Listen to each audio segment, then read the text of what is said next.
Aujourd'hui, je vais vous montrer comment poussent les champignons et même vous expliquer comment les cultiver vous-même. Je vous emmène à la Mycosphère. On va rencontrer Quentin, un passionné spécialisé dans la culture des champignons qui aide les particuliers à les faire pousser chez eux. Waouh!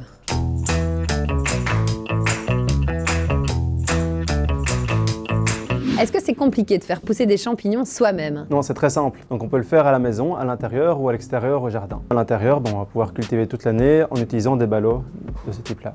Là où en extérieur, les champignons vont principalement pousser en automne en fait. Ok, c'est parti, j'ai envie de me lancer. De quoi est-ce que j'ai besoin? Alors pour faire pousser des champignons chez vous à la maison, vous aurez besoin d'un substrat.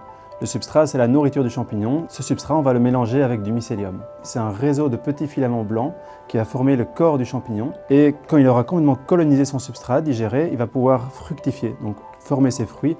Et c'est ça, les champignons qu'on va pouvoir manger. Donc on se procure ces deux choses, un substrat et le mycélium, et puis quoi, on mélange et c'est parti. C'est ça. Donc ici, on a le substrat. Alors nous, ici, on utilise des pellets de paille bio. On le met dans un sac. Le sac, il va être fermé. Ouais. Mais ici, il y a un filtre qui permet en fait aux champignons de respirer parce que comme tous les êtres vivants, il a besoin de respirer, il a besoin d'oxygène. Pour 1 kg de pellet de paille, je vais ajouter 2 litres d'eau, 2 tiers d'eau en fait. Parce qu'un champignon c'est 90% d'eau, ça a besoin de beaucoup d'eau. Et puis on va venir mettre le mycélium, notre champignon, qui est sur des petites graines de céréales en fait. Je vais l'émietter, donc je vais séparer, casser, désolidariser les petits grains entre eux de façon à pouvoir répartir le mycélium dans le substrat.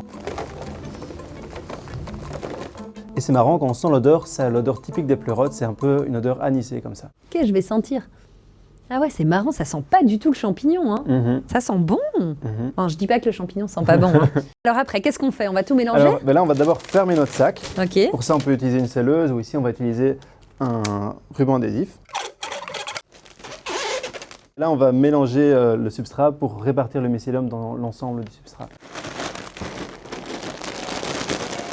Alors là maintenant, le mycélium va coloniser le substrat. C'est ce qu'on appelle l'incubation. Ça va prendre environ 2 à 3 semaines à une température de 20 degrés. Ok, donc on ne peut pas le faire dehors, on ne peut pas le faire en cave, on doit le laisser à 20 degrés mais on s'en occupe pas. C'est ça, pendant 2 à 3 semaines, dans un placard, une armoire, On peut et on le l'oublier. sort quand il est totalement colonisé. Comment je vais le savoir qu'il est totalement colonisé? Je vais te montrer les autres sacs.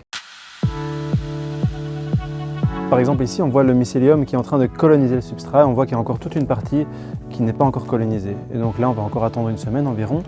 Et puis, une fois que c'est complètement colonisé, on voit ici un sac qui est entièrement blanc. Et donc là, il est prêt à fructifier. Et donc c'est là où on va pouvoir l'ouvrir en faisant une croix. Pour que les champignons poussent bien, on a besoin de 2 choses. On a besoin d'humidité qu'on va venir apporter avec un petit spray. Et en fait, on va venir pulvériser 1 à 2 fois par jour de manière à ce que l'ouverture reste humide. Ensuite, le champignon, il a besoin de lumière. En tout cas, c'est le cas pour le pleurote et la plupart des variétés qui, même s'ils ne font pas de photosynthèse, elles ont besoin de la lumière qui vient jouer un rôle de déclencheur en fait. Et le seul champignon qui peut pousser vraiment dans le noir, c'est les champignons de Paris. Ça sera le résultat 1 à 2 semaines après l'ouverture. On a les primordia, donc c'est les petits bourgeons de pleurote en fait qui vont commencer à se développer. Et ça prendra encore 1 semaine à avoir ce résultat-là et puis ce résultat-là. Là, on peut voir que les champignons sont vraiment prêts à être récoltés parce que les chapeaux sont encore un peu recourbés mais ils commencent à se relever. On peut voir aussi que le gris est un petit peu plus clair et là, c'est vraiment le moment parfait pour les récolter. Et voilà une magnifique grappe de pleurote. Mais c'est génial, c'est facile hein, pour les cueillir. Ah, c'est très facile. D'un seul coup comme ça, sans forcer. C'est ça. Ok, et donc ceci maintenant, c'est au compost ou bien ça va revenir à l'infini? Sur un ballot comme ça, on peut faire jusqu'à 3 récoltes. Okay. On pourrait même en faire plus, mais ce qu'il y a, c'est que ça donne à chaque fois un petit peu moins parce qu'il y a de moins en moins de nutriments pour les champignons.